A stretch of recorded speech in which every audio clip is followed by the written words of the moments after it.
5 children who were left alone in a house with no mother or father for several days have been taken into custody by the Eppavala police following a tip-off by the neighbours. The 5 children had been discovered in a house in the Maha Iluk Pallama area in Ihalagama. Villagers say that the eldest daughter in the family of 7 had married before the legal age for marriage. Another child is a novice monk. The rest of the children aged 8, 12 and 13 also include twins. Every resident say that the mother of the family had gone abroad about 1.5 years ago, leaving the children in the custody of her husband. However, other villagers claim this to be a falsehood. The rumour in the village is that the mother of the children is abroad, but she is in the country, and there are people in the village who have seen her.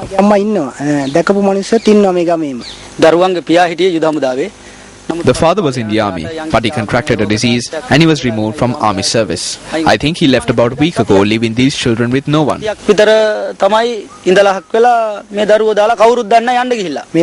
These children climb trees and collect coconuts. That's how they make a living. The relatives of these children were informed. They have aunts and uncles who are in the army. There are 4 relatives in the army, so we asked them to adopt at least 1 child each and take care of their futures. But that did not happen. After being taken into police custody, the 5 children underwent medical checkups in the Eppavala Divisional Hospital today. One of the children who was ill was transferred to the Anuradhapura Teaching Hospital. The police notes that abandoning children below the age of 18 is an offence punishable by the law. Chairman of the National Child Protection Authority, Attorney at Law Anoma Dissanayake, had this to say. As a government or as the National Child Protection Authority, we can only protect children to a certain extent. However, parents should always love and protect their children and provide them with an example to live up to. If they do not do so, ensuring the protection of children in the country will be a very difficult task. Media spokesperson of the United Leadership Council, Kabir Hashim, addressing the media yesterday, said that despite inviting Sajid Premadasa to join the Leadership Council via telephone and SMS, he had not joined the council as yet. However, speaking today, parliamentarian Sajid Premadasa said that he had not received any telephone calls or SMSs in this regard.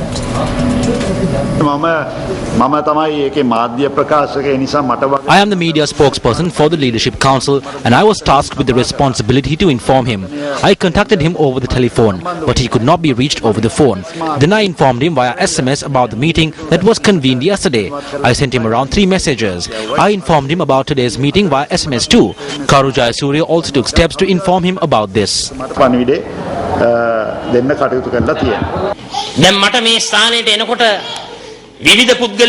Upon my arrival here, various persons asked questions from me. They asked me about the messages that were sent to me and of the telephone calls. These are blatant lies. A small group of politicians are engaging in a massive operation to spread lies amongst the people. The group that is saying that SMSs were sent to me are the same people who lied to me over the years. They are saying that I am not flexible. I have been flexible since 2010 for the party, for the people and for the country. We pledged our agreement before the Mahasangha and the people. We need to protect that understanding that we created. Advisor of the United Bhikkhu Front, Venerable Girambe Ananda Thero, commented on the leadership of the United National Party on a number of previous occasions. I was close to Ranil Wickremesinghe. I covered up all his mistakes. Today I wish to tell him that the person clad in these yellow robes will keep on chasing after him until he is chased away from the leadership of the United National Party. Why is a leader who is committing so many wrongs being nurtured by the working committee? Still in local news, popular singer Amal Pereira arrived at the Koskoda police today to make a statement on the albino turtle that was reported missing from the Turtle Conservation Centre in Koskoda recently. The albino turtle disappeared recently. In a statement to the police, the owner of the conservation centre said that a popular singer had requested the turtle several times. The owner of the centre told the police that though the singer had requested the turtle for an exorbitant price, he had refused to sell it. Therefore, the police obtained a statement from popular singer Amal Pereira today. I came to the police today and explained that I am innocent.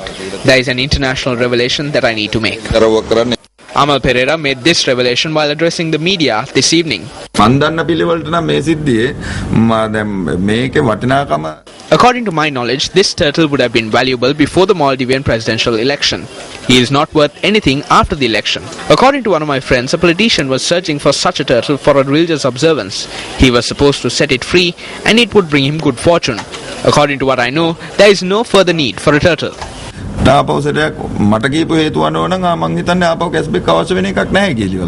Meanwhile, during a media briefing held yesterday, Minister of Wildlife Conservation Vijay Munisoisa commented on the matter.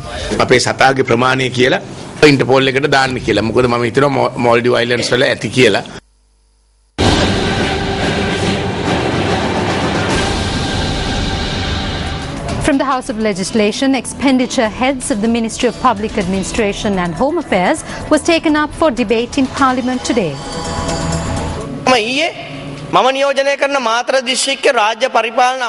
I carried out a small survey yesterday by calling several institutions in the Matra district, that is the district I represent.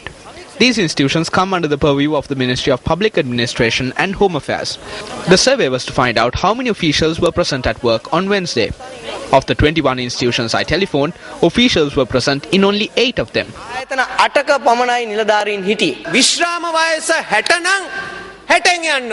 If the retirement age is 60, then they should leave at 60. If the retirement age is 57, they should leave then, because other civil servants are waiting for promotions. They too have a dream of being promoted to the highest ranks of the civil service.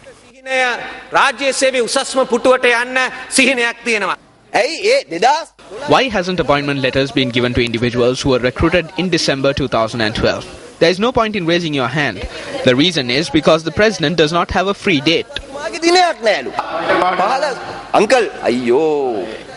Sir, ජනාධිපතිතුමාගේ නම සඳහන් කළා එහෙම කියන්නට මෙතුමාට බෑ. ඔන්න pension යන්න ඕන අය. Here are people who should retire. යන්න ඕන කට්ටිය මේ ඉන්නේ. මේ ඉන්නේ පාර්ලිමේන්තු ඉතිහාසයේම වදයක් වෙලා. ඇත්තටම අර රාජ්‍ය පරිපාලන A public administration circular should be created to make him retire before 60 years. You work for 13 to 14 years to get a degree, spend millions of public funds. They are our national resources and they have been reduced to distributing seeds. ලොරියෙන් පළබාන තැනටපත් කළා තියෙනවා. We have informed all public officials to remain in their offices on Wednesday to meet the public. It is considered as a day reserved for the public. Therefore, it is absolutely necessary that they remain in office. If they were not present then, we can look into it and take necessary action. Provide us the information you possess. And up next is the newspaper cartoon of the day.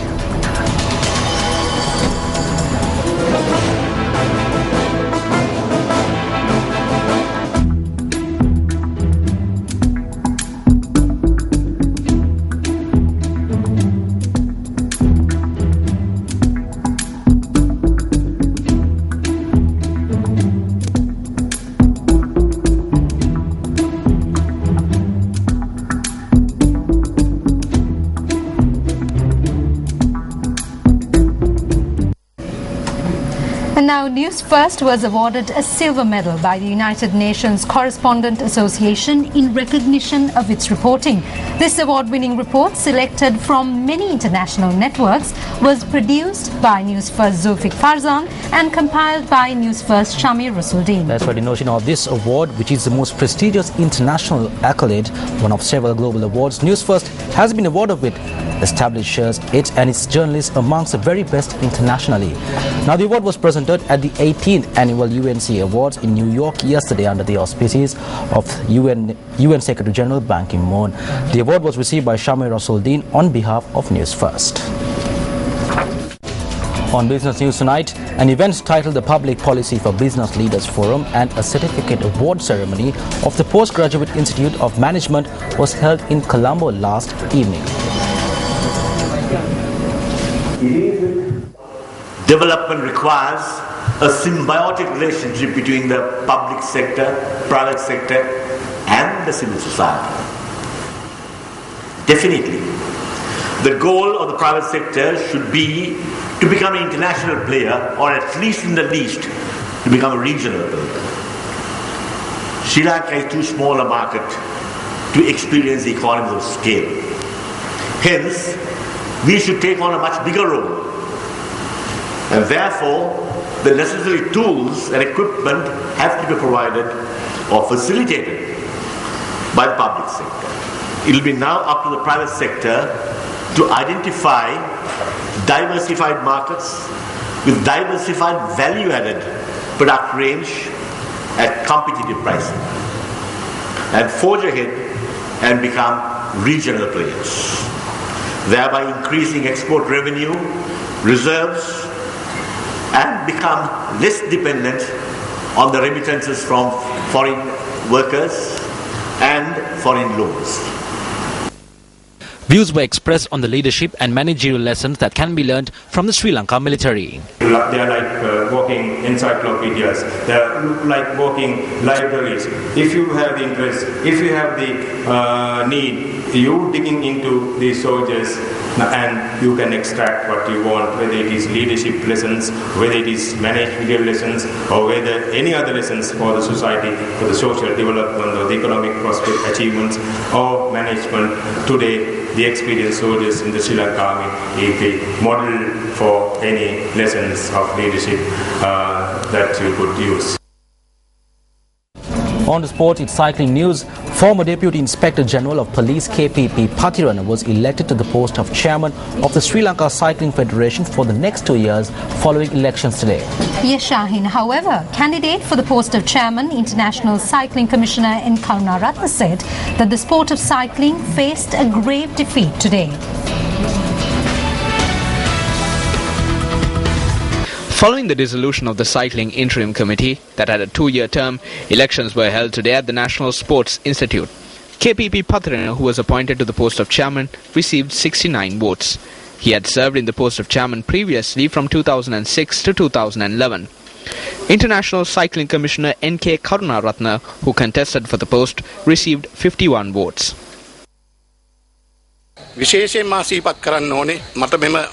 I should be grateful to Minister of Sports Mahindananda Alutgamage for giving me the approval and blessing to contest for this position. I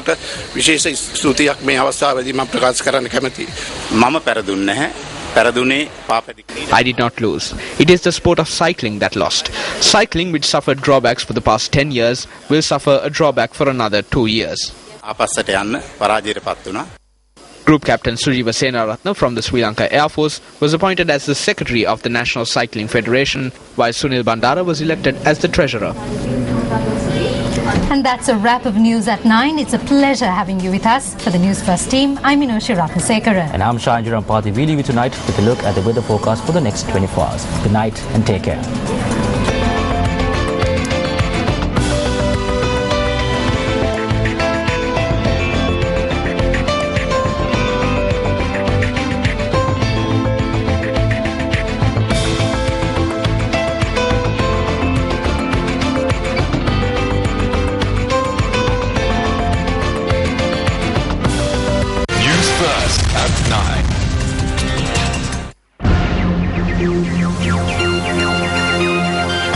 Hotline 0